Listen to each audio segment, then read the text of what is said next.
Ne yarım boldum ne de düşmanım. Kaldıydım kalmadın kaldı armanın. Tutmadık elimden hiç kim tutmasın. Çünkü bugüne hiç kim düşmesin. Söylerin gele gülüm, yanımda bolay gülüm. Sen yerine başkanı hiç görmedin. Söygün uğraştı damarlarımda, bola yanımda. Bilsen sen ben her damar kanımda.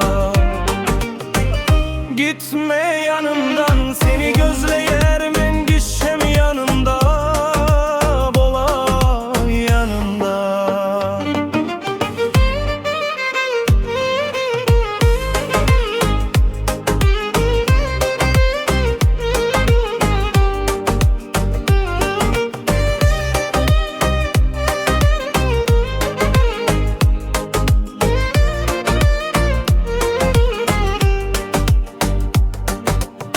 Ne yarım boldum ne de düşmanım. Kaldıydım kalmadın kaldı yarmanım. Tutmadık elimden hiç kim tutmasın. Çünkü bugüne hiç kim düşmesin. Ben ne deyin dostum şol deyip uğrayar yüreğim.